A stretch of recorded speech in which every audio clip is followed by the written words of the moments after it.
जादुई किताब।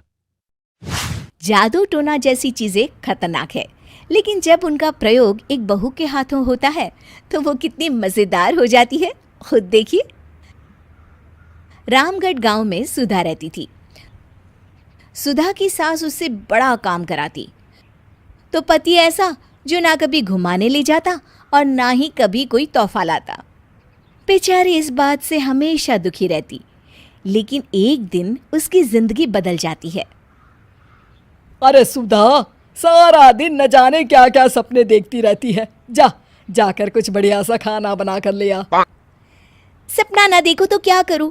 मेरे तो कर्म ही फूट गए जो ऐसे घर में शादी हो गई। इससे अच्छा तो माँ जी कोई फुल टाइम मेड ही रख लेते।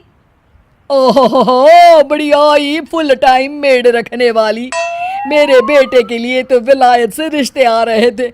वो तो तेरे पापा ने तेरी इतनी झूठी तारीफ कर दी कि हमारा तो मन ही पिघल गया। अच्छा, विदेश से रिश्ते? वाह माँ जी वाह। अरे भगवान से तो डरिए, विलायती बहू लाकर क्या गाय का गोबर लिपवाती। बहू बहू होती है, ना वो देशी होती है ना विलायती। बहू का काम सिर्फ सास की सेवा और घर का काम होता है। और सुन, तुझे मैं क्यों बताऊं कि मैं क्या करती? जाकर घर का काम कर। सुधा मन महसूस कर वहां से चली जाती है। शाम को सुधा का पति जल्दी घर आता है, जिसे देख सुधा खुश हो जाती है।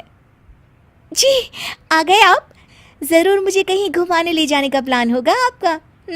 सब समझती हूँ मैं।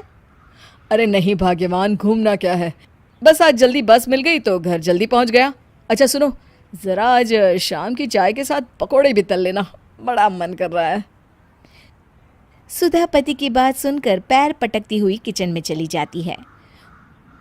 वो काम करते करते खिड़की के बाहर देखती है कि तभी उसे एक चमकीली सी कॉपी दिखाई देती है।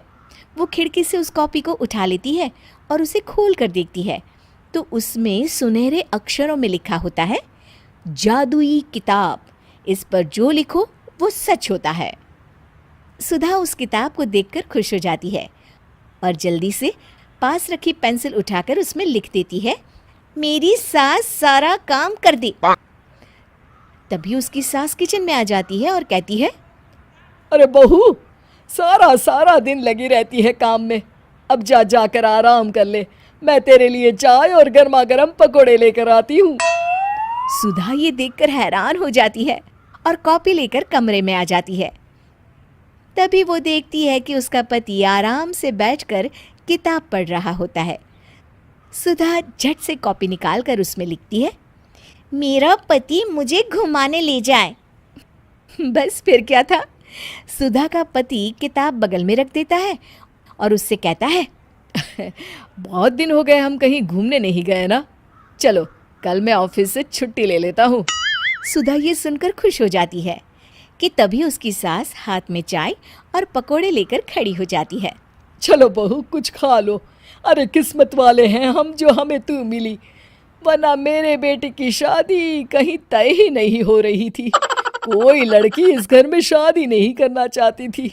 ले बहू, खा ले। अब तो सुधा की बल्ले बल्ले हो गई थी। सुधा की सास और पति बस उसके इशारों पर घूमते। एक दिन सुधा को सास का हार पसंद आ जाता है। वो सास से कहती है, माँ जी कितना खूबसूरत हार है, क्या ये हार आप मुझे दे देंगी? ओए होए, बढ़िया ही मुझे दे देगी? अरे तेरी माँ ने दिया है ना मुझे, जो मैं तुझे दे दूँ? मैं अपने एक भी गहने तुझे कभी नहीं दूंगी। तभी सुधा अपने कमरे में जाती है और कॉपी में लिख देती है, सास के सारे गहने मेरे हो जाए। अब क्या था, थोड़ी ही देर में सास एक संदूक लेकर उसके कमरे में आ जाती है। बहू ये ले। ये क्या है माँ जी? बेटा ये मेरे गहने हैं, अब मुझ बुढ़िया पर तो ये अच्छे नहीं लगते। तेरी तो उम्र है पहनने उड़ने की, ये ले गहने तू ही रख ले। तभी सुधा की नज़र उस हार पर पड़ती है जो सासू माँ ने पहना है। और माँ जी ये हार जो आपके गले पर है? सास हार उतारते हुए कहती है, हाँ बहू ये भी ले ले। फिर कान के टापस उतारते हुए कहती है, ये ले बेटा, तू ये भी ले ले। फिर एक एक कर वो अपने सारे पहने हुए गहने उतारने लगती है। ये भी ले ले बहू, ये भी ले ले। सुधा तो खुशी के मारे बौखला जाती है। हाँ हाँ, लाइए लाइए, लाइए लाइए। तभी सुधा का पति उसके पीछे आकर खड़ा हो जाता है और जोर से चिल्लाता है, अरे सुधा, क्या हुआ? क्या लाइए लाइए कर रही हो? अरे जरा कढ़ाई में तो देख लो, सारे के सारे पकोड़े जल गए। तभी सुधा की सास भी उसके सामने आ जाती है। इस लड़की से तो एक काम ठीक से नहीं होता, दिन भर सपने ही देखती रहती है। तभी सुधा को होश आता है। वो खिड़की के बाहर देखती है जहां उसे कुछ दिखाई नहीं देता। दरअसल जादुई वादुई कुछ नहीं था, वो सिर्फ एक काल्पनिक सपना था जो सुधा अपनी जिंदगी से तंग आकर देख रही।